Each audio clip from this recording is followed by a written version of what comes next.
روانگی پر اس نے طاہر کو اپنے ساتھ بٹھایا تھا اور ان دونوں کے پیچھے سلیم پر گھبراہٹ طاری ہو رہی تھی۔ اسے یقین ہو چلا تھا کہ اب مشتاق کے لیے کوئی مزید ثبوت حاصل کرنا مشکل نہیں ہوگا اور وہ کسی بھی لمحے مارے جائیں گے۔ اسے اپنے فیصلے پر خود ہی پچھتاوا ہو رہا تھا کہ اس نے طاہر کو کس کام پر لگا دیا، لیکن طاہر بھی اتنا بے وقوف تو نہیں۔ اس نے سوچا اور تن بہ تقدیر ہو کر بیٹھ رہا۔ تمام راستے وہ تینوں سے ہنس ہنس کر باتیں کرتی آئی تھی۔ اس دوران اس نے پہاڑی راستوں پر ڈرائیونگ کرتے ہوئے 2-3 مرتبہ کسی بات پر کہا بھی لگایا، اور ایک مرتبہ تو اسٹیئرنگ پر اس کا ہاتھ ذرا سا بہکا اور تینوں سہم کر رہ گئے۔ ارے اس میں ڈرنے والی کیا بات ہے، اس نے گاڑی کو سیدھے کرتے ہوئے کہا اور تینوں خواہاں مسکرا دیے۔ تربیت گاہ پر پہنچ کر وہ رک گئے۔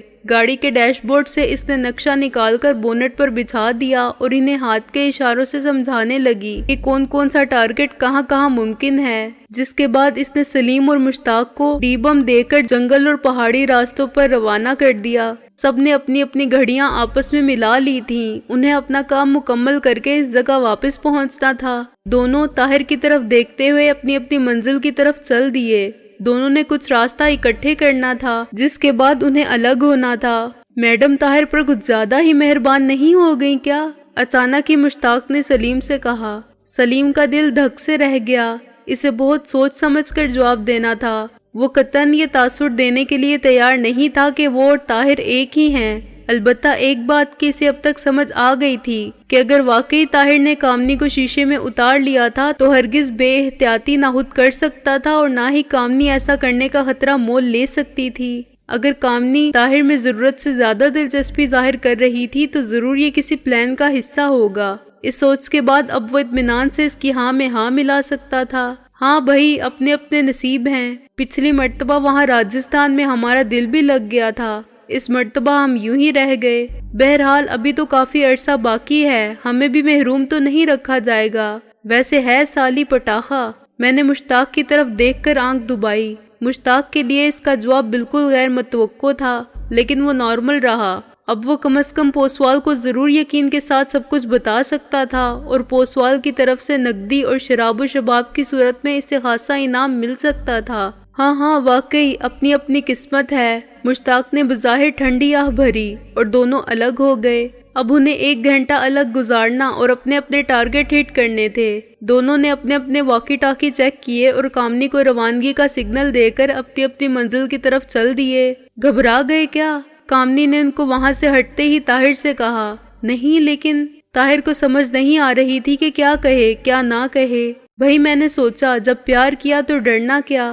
تم سے ملنے کے بعد میرے اچانک ہی خیالات بدل گئے۔ جب تم میرے لیے اپنی جان کی پرواہ نہیں کر رہے تو میں کیوں کروں؟ بھاڑ میں گئی تمام احتیاطیں، اور وہ پوسوال اور یہ تمہارا جاسوس۔ کامنی کی مسکراہٹ کسی اور بات کی چگلی کھا رہی تھی۔ طاہر ابھی تک الجھن کا شکار تھا۔ کامنی خدا کے لیے سسپینس ختم کرو، تم جانتی ہو مجھے تمہاری زیادہ فکر ہے۔ اس نے کہہ ہی دیا اور کامنی پر ہنسی کا دورہ پڑ گیا۔ ہنستے ہنستے وہ طاہر سے بغل گیر ہو گئی اور اسے اپنے ساتھ گھسیٹتی ہوئی جیپ کے نزدیک ہی ایک بڑے پتھر پر بیٹھ گئی۔ طاہر مجھے تمہارے سامنے شکست کا اعتراف کرتے ہوئے شرمندگی ہو رہی ہے۔ یقین جاننا میں نے زندگی میں کبھی اس انداز میں سوچا ہی نہیں تھا۔ میں اپنے کالج کی زندگی میں بہترین ایتھلیٹ تھی۔ محبت آئیڈیل تھی، لیکن محبت کرنے کا شاید وقت ہی مجھے نہیں ملا۔ پھر کوئی مجھے متاثر ہی نہ کر سکا۔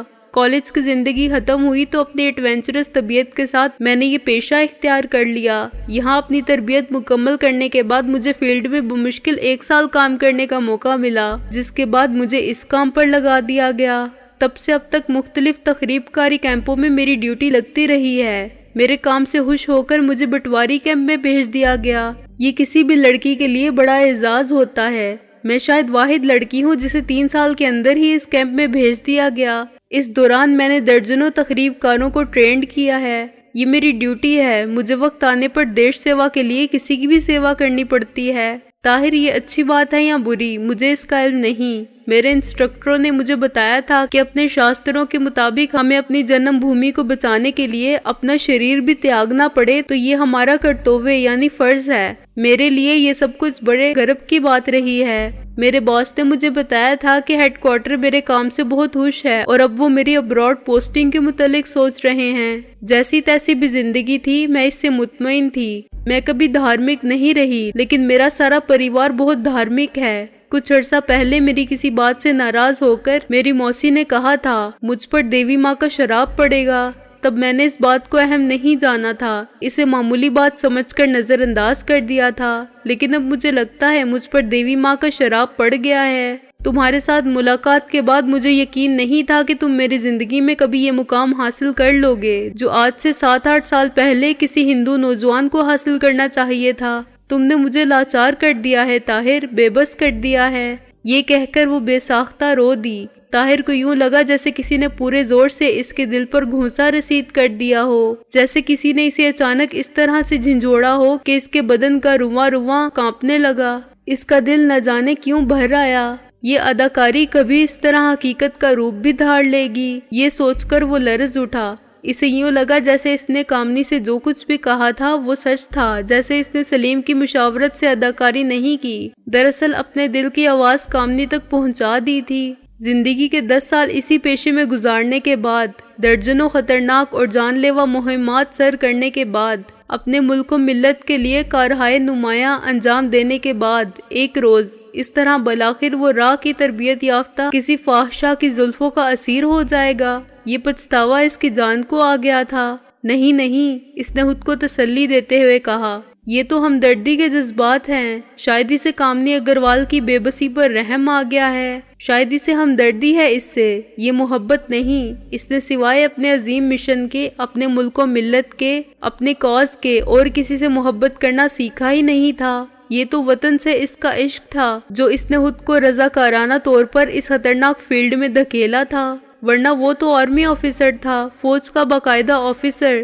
جس کے کریڈٹ میں کئی کارنامے تھے۔ جب کبھی وہ اپنی وردی پہنتا اس کا سارا سینہ ان اعزازات سے بھر جاتا جو اس نے یکے بعد دیگرے حاصل کیے تھے۔ وہ اپنی یونٹ کا مایہ ناز کمانڈو تھا، مہیر العقول کارنامے اس سے وابستہ تھے، اور آج یہاں ایک لڑکی کے سامنے وہ ہتھیار ڈال رہا تھا۔ یہ لڑکی اس کی منزل نہیں تھی، یہ تو راستے کا کوئی سنگی میل ہو سکتا تھا۔ وہ عشق کرنے نہیں، بٹواری کیمپ کو تباہ کرنے آیا تھا۔ میں اتنا کمزور نہیں ہوں کامنی اگروال، مجھے اپنا مشن پورا کرنا ہے۔ میں تمہارے ساتھ وہ تمام تخریب کاری کیمپ ایک ایک کر کے تباہ کر دوں گا جن سے تربیت حاصل کرنے والے میرے ملک کے آستین کے سانپ میرے ملک میں تباہی اور بربادی پھیلا رہے ہیں، نفرت کی فصل بو رہے ہیں، سلامتی کے لیے چیلنج بن گئے ہیں۔ اس نے اپنے عزم کو دہرایا اور بڑے مضبوط قدموں پر کھڑے ہو کر کامنی کے کندھے پر دونوں ہاتھ رکھ دیے۔ کامنی، اگر میرے کسی عمل سے تمہیں دکھ ہوا ہے تو مجھے معاف کر دینا۔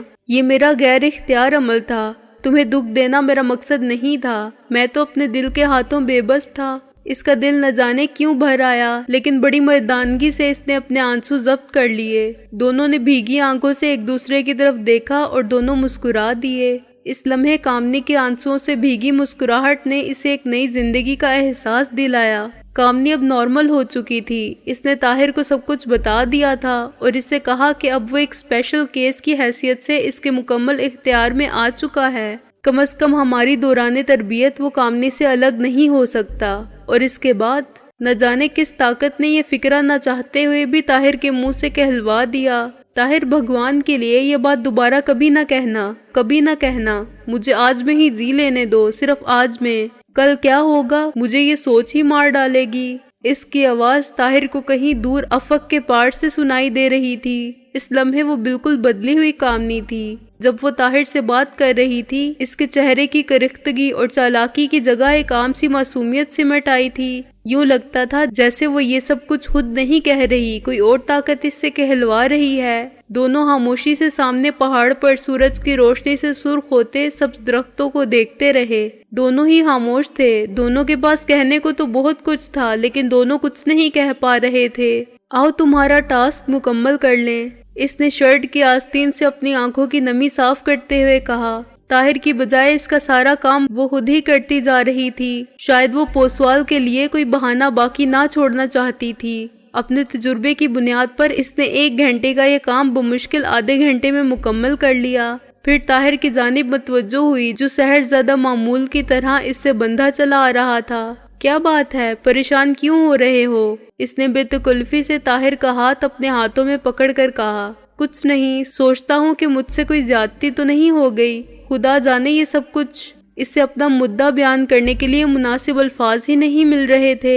میں نے تو زیادتی کی شکایت نہیں کی مہاراج، اور اس کھیل کا آغاز بھی آپ نے ہی کیا ہے، اب خود ہی بھاگ جانے کے چکر میں ہو۔ طاہر اب تم بھاگ نہیں پاؤ گے، یاد رکھنا، اس نے عجیب سے لہجے میں کہا اور اس کا ہاتھ پکڑ کر جیپ کی طرف چل دی۔ دونوں جیپ کے پاس کافی دیر تک خاموش کھڑے رہے، ایک دوسرے سے بہت کچھ کہنے کی خواہش کے باوجود ان کے پاس الفاظ نہیں رہے تھے۔ طاہر سوچ رہا تھا کہ اپنا کام مکمل کر کے جب وہ چلا جائے گا تو کامنی پر کیا گزرے گی، اور اس کے ساتھ طاہر کے بعد جو کچھ ہونے والا تھا اس کا تصور ہی بڑا لرزہ خیز تھا۔ طاہر نے پہلی مرتبہ خود کو عجیب سے مخمصے کا شکار پایا تھا۔ دونوں کچھ دیر ادھر ادھر کی باتیں کرتے رہے۔ کامنی نے اس دوران آئندہ کے لائحہ عمل سے آگاہ کر دیا تھا اور خصوصاً اسے سمجھا دیا تھا کہ اسے پوسوال سے بچ کر رہنا ہے۔ اس نے پوسوال کے متعلق طاہر کو بہت کچھ بتایا تھا، کچھ اندازہ اسے پہلے سے ہی تھا اور باقی معلومات اسے کامنی اگروال نے بہم پہنچا دی تھیں۔ اس کی گفتگو کے خاتمے پر اس کے دل و دماغ نے پوسوال کے لیے کم از کم سزا موت تجویز کی تھی۔ کامنی اگروال کی زبانی اسے علم ہوا تھا کہ اس کے ملک میں ہتھوڑا گروپ اور دہشت پھیلانے والے دوسرے واقعات کا بانی بھی پوسوال ہے، جس نے روسی کمانڈوز کے ساتھ KGB کے زیر سایہ تربیت حاصل کی تھی، جہاں اسے زندہ جانوروں کو اپنے ہاتھوں سے مار کر اس کا خون پینے کی تربیت دی گئی تھی، جہاں اسے 2 ماہ تک گھنے جنگلات میں جنگلی پتے، درختوں کی چھال اور جانوروں سے پیٹ کی آگ بجھانے کی تربیت دی گئی تھی، اور وہاں سے اپنے اندر سرایت کرنے والی ساری درندگی وہ پاکستان کے خلاف استعمال کر رہا تھا۔ کامنی نے اسے بتایا کہ دہشت پھیلانے کے نئے طریقے نکالنا کیپٹن پوسوال کا کام ہے، اور SSB کے کسی بھی کرنل سے زیادہ مراعات اور اختیارات کا مالک ہے۔ اس کیمپ میں موجود راہ کی جتنی بھی لڑکیاں ہیں اس میں سے کسی کی بھی یہ مجال نہیں کہ اس کے حکم کی سرتابی کر سکے۔ اس نے طاہر سے صاف کہہ دیا تھا کہ پوسوال کو اگر واقعی یہ شک ہے کہ وہ کامنی میں دلچسپی لے رہا ہے یا کامنی اس میں دلچسپی لے رہی ہے تو وہ کسی مغالطے کو خاطر میں نہیں لائے گا،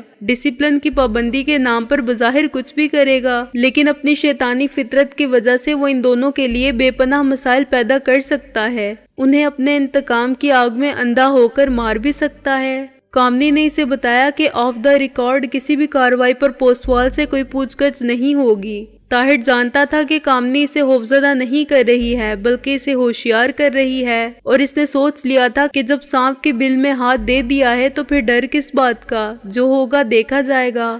مشتاق اور سلیم اپنے مقررہ وقت پر وہاں پہنچ چکے تھے اور ایک مرتبہ پھر کامنی اگروال اپنے خود ساختہ روپ میں واپس آ گئی تھی۔ جیپ کو بھگاتی ہوئی وہ انہیں کیمپ میں واپس لے آئی۔ مائی فٹ، پوسوال نے اپنے سامنے دھرے کرنل بھاٹیا کے تازہ ترین آرڈرز پر ایک نظر ڈالنے کے بعد کاغذ کو اس طرح زمین پر دے مارا جیسے اپنی دانست میں وہ طاہر یا کامنی اگروال کو زمین پر پٹک رہا ہو۔ سالی نے اپنا یارانہ نبھانے کے لیے اب یہ بہانہ تراشا ہے، اس نے کامنی کو گالی دیتے ہوئے کہا۔ اسے اب یقین ہو چلا تھا کہ جو کچھ بھی مشتاق نے کہا ہے وہ سچ ہی ہے، اب اس نے اپنی اگلی حکمت عملی طے کرنی تھی۔ اس بات کا تو سوال ہی نہیں اٹھتا تھا کہ وہ کامنی یا طاہر کو معاف کر دے۔ اس کے نزدیک اس جرم کی کم از کم سزا موت تھی اور اس نے دونوں کو سزائے موت دینے کا مصمم ارادہ کر لیا تھا۔ اسے اپنے ارادے کو عملی جامہ پہنانے کے لیے مناسب وقت کا انتظار تھا۔ اگلے 10-12 روز اس نے معمول کی ٹریننگ میں گزار دیے۔ اس دوران اس نے کبھی طاہر کو اہمیت نہیں دی تھی، البتہ وہ اس کے سامنے کامنی اگروال کے ساتھ بےہودہ مذاق ضرور کرتا رہا تھا۔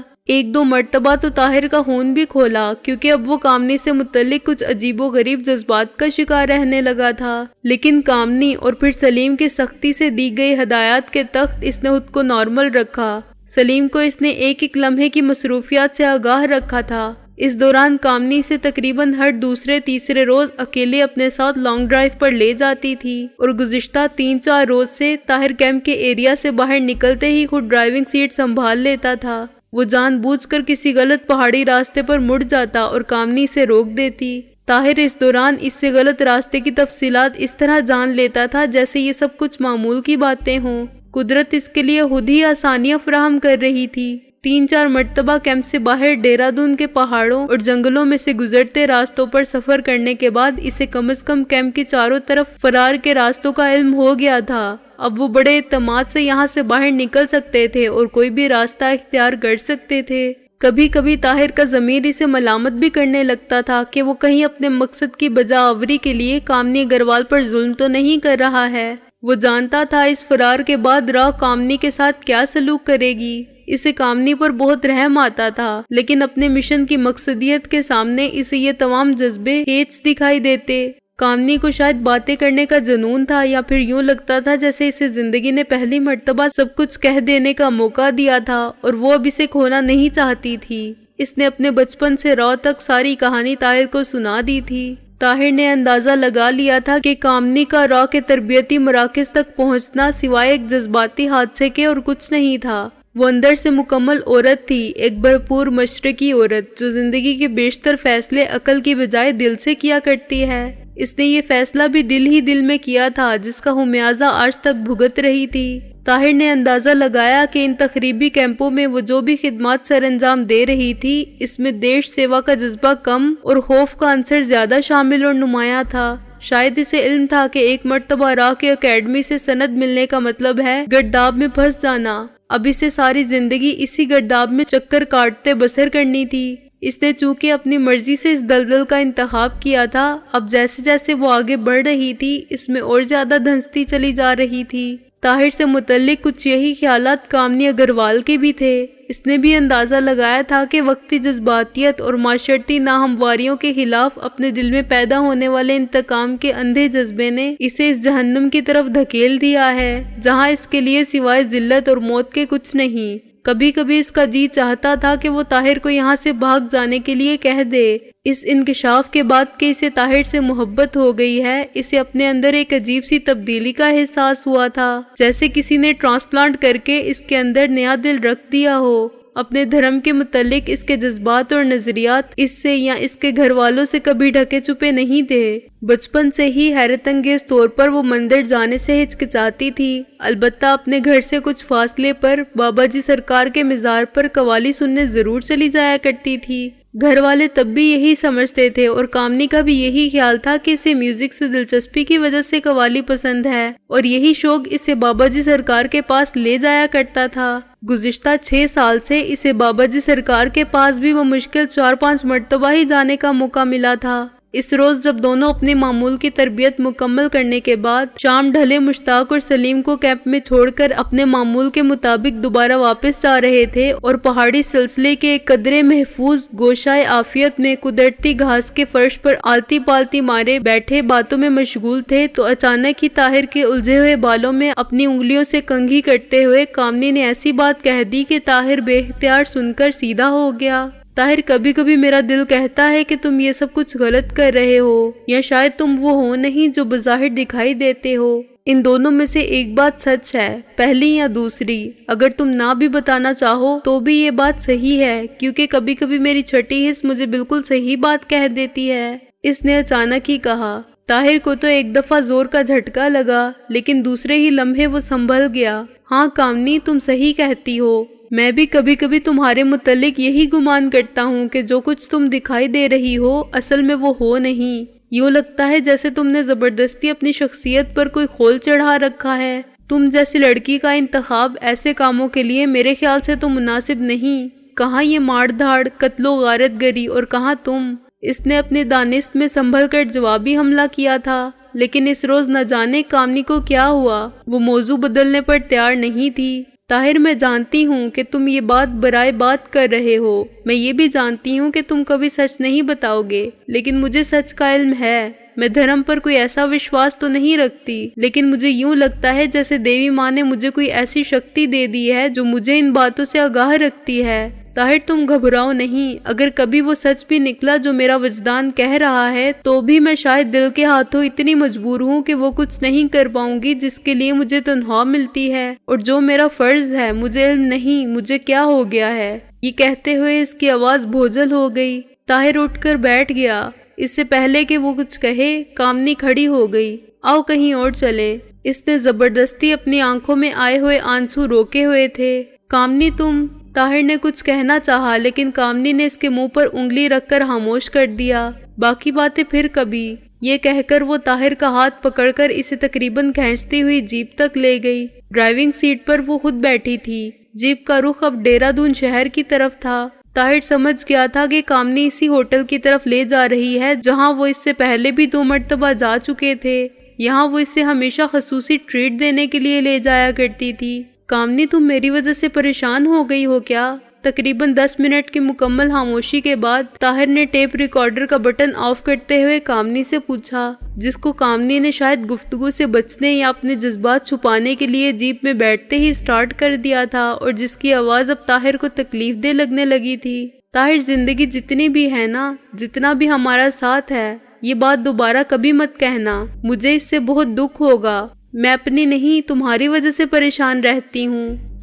میں کیا کروں؟ میں تمہیں کیا کہوں؟ طاہر، تم اس دنیا سے نکل جاؤ، تم دھوکے کا شکار ہو، تم جو کچھ کر رہے ہو غلط ہے، ایک دم غلط۔ کیا معاشرے سے انتقام لینے کے لیے کوئی اپنے گھر کو آگ لگا دیا کرتا ہے؟ وہ یہ کیسا انتقام ہے طاہر؟ تم اپنے دیش کے چھوٹے چھوٹے بچوں کو اپنے ہاتھوں سے قتل کرو گے۔ اس نے اچانک ہی جیپ سڑک کے کنارے ایک درخت کے نیچے روک دی تھی اور طاہر بھونچکا اس کے منہ کی طرف ٹکر ٹکر دیکھ رہا تھا۔ اسے یقین نہیں آ رہا تھا کہ اس کے کان جو کچھ سن رہے ہیں وہ واقعی کامنی اگروال کے منہ سے برآمد ہو رہا ہے۔ طاہر، حیران نہ ہونا، میں اپنے دیش سے غداری کر رہی ہوں۔ مجھے ایجنسی کی طرف سے تمہیں نصیحت کرنے کی نہیں، تمہیں ورگلا کر تمہارے ہاتھوں تمہارے ہی بھائی بندوں کے خلاف تباہی پھیلانے کی تنخواہ دی جاتی ہے۔ لیکن بھگوان جانے مجھ میں کہاں سے میرا ضمیر زندہ ہو گیا ہے۔ مجھے یہ سب کچھ اچھا نہیں لگتا ہے، تمہارے ہاتھوں یہ سب کچھ کروانا مجھے اچھا نہیں لگتا۔ یہ کہہ کر وہ باقاعدہ اس کے کندھے سے سر لگا کر رو دی۔ طاہر چکرا کر رہ گیا۔ کہیں یہ ٹریپ تو نہیں؟ کہیں اس کی اصلیت جاننے کے لیے راہ نے کامنی اگروال کو اس کے ساتھ تو نہیں چپکا دیا؟ اس کا دل یہ بات تسلیم نہیں کر رہا تھا، لیکن اسے دل کی نہیں عقل کی ہدایت پر عمل کرنا تھا۔ کامنی، پلیز نارمل ہو جاؤ، پلیز۔ یہ ہم دونوں کے لیے خطرناک ہوگا، یہاں کوئی بھی آ سکتا ہے، کچھ بھی ہو سکتا ہے۔ اس نے کامنی کی پیٹھ تھپکا کر اسے تسلی دیتے ہوئے کہا۔ شاید کامنی نے بھی اس صورتحال کی سنگینی کا احساس کر لیا تھا، کیونکہ وہ شہر کے نزدیک آ رہے تھے اور اب سڑک پر ٹریفک کے آثار نمایاں ہو رہے تھے۔ I am sorry. کامنی نے اپنی آستین کے پلو سے اپنا چہرہ صاف کیا اور اس کی طرف دیکھ کر مسکرا دی۔ آنسوؤں سے بھیگی اس کی یہ مسکراہٹ کسی نیزے کی طرح طاہر کو اپنے کلیجے میں اترتی ہوئی محسوس ہوئی۔ اس مرتبہ اس نے ٹیپ ریکارڈر آن کر دیا تھا اور اپنی سیٹ پر بدن ڈھیلا چھوڑ کر آرام سے خود کو حالات کے رحم و کرم پر چھوڑ بیٹھا رہا۔ کامنی کی باتیں تکرار بن کر اس کے دل و دماغ میں گونج پیدا کر رہی تھی اور وہ مسلسل ایک ہی گرداب میں پھنس کر رہ گیا تھا کہ کیا یہ کامنی کے دل کی آواز تھی یا پھر وہ اسے ٹریپ کر رہی تھی۔ گو کہ بار بار سوچنے اور غور کرنے پر بھی اسے پہلی بات سچ دکھائی دیتی تھی، لیکن اس نے ابھی تک اس سچائی کو عقل سے تسلیم نہیں کیا تھا اور اپنے آپ سے سختی سے وعدہ کیا تھا کہ وہ دل کی باتوں پر فی الوقت کان نہیں دھرے گا۔ دہرادون آ گیا تھا۔ کینٹ ایریا کے خوبصورت ہوٹل آکاش کی پارکنگ میں کامنی نے جیپ کھڑی کر دی۔ اپنے ویٹنی بیگ سے شیشہ نکال کر اس نے نظر اپنے چہرے پر ڈالی اور اپنی بے بسی پر شاید خود ہی مسکراتے ہوئے ٹیشو پیپر سے چہرے کو ٹھیک کیا۔ پھر بظاہر حیرت انگیز طور پر نارمل ہوتے ہوئے طاہر کا ہاتھ پکڑ کر نیچے اتر آئی، جو جیپ سے نیچے اتر کر اس کا دروازہ کھولے کھڑا تھا۔ دونوں بھی ہوٹل کے مین گیٹ پر ہی پہنچے تھے جب مین گیٹ کے سامنے 3 گاڑیاں یکے بعد دیگرے آ کر رکیں اور کسی نے جے شری راکیش مہاراج کی کا نعرہ لگایا۔ اس آواز پر اچانک ہی رک کر کامنی نے اس کی طرف گردن گھمائی۔ ایک مرسیڈیز کار سے راکیش مہاراج برآمد ہو رہے تھے اور ان کے 15-20 چیلے چانٹے ان کے گرد حلقہ باندھے شاید انہیں ہوٹل کے دروازے تک اپنے جلوس میں لے جانے کی تیاری کر رہے تھے۔ او مائی گاڈ، یہ کمبخت کہاں سے آ گیا؟ چلو واپس چلیں، کامنی نے طاہر سے کہا اور دونوں انہی قدموں پر واپس گھوم گئے۔ ضرور دال میں کچھ کالا تھا، لیکن طاہر نے یہاں کچھ پوچھنا مناسب نہ جانا اور اس کے پیچھے پارکنگ تک آ گیا۔ کامنی نے اپنی گھڑی میں وقت دیکھا اور جیپ کا رخ شاید کسی دوسرے ہوٹل کی طرف کر دیا۔ طاہر چپ چاپ اس کے ساتھ بیٹھا اس کے افعال کا جائزہ لے رہا تھا۔